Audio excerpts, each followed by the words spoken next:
আসন্ন জাতীয় সংসদ নির্বাচনকে সামনে রেখে দেশের প্রধান বিরোধী রাজনৈতিক দল বিএনপি ভারপ্রাপ্ত চেয়ারম্যান তারেক রহমানের ঘোষিত ৩১ দফা কর্মসূচি নিয়ে মাঠে নেমেছে। এরই অংশ হিসেবে খুলনার ১৩ উপজেলায় গণসংযোগ করেছেন দলের মনোনয়ন প্রত্যাশী ও যুক্তরাজ্য বিএনপির সিনিয়র যুগ্ম সাধারণ সম্পাদক পারভেজ মল্লিক। তিনি সাধারণ মানুষের কাছে এই ৩১ দফা কর্মসূচির গুরুত্ব তুলে ধরেন এবং ধানের শীষ প্রতীকে ভোট চেয়েছেন। বিস্তারিত থাকছে রাসেল আহমেদের প্রতিবেদনে।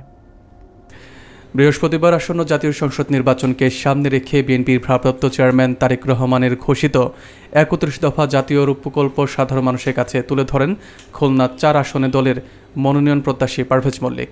দিনব্যাপী তিনি ১৩ উপজেলার কাটেঙ্গা ও পাতলা বাজার সহ বিভিন্ন এলাকায় গণসংযোগে অংশ নেন।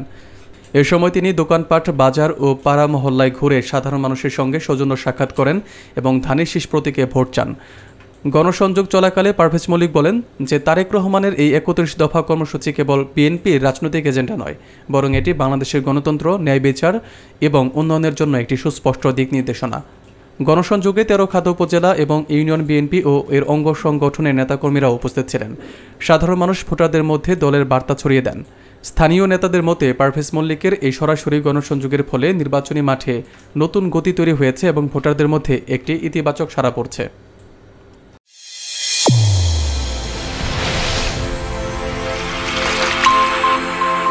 চ্যানেল A1 হৃদয়ের স্পন্দন।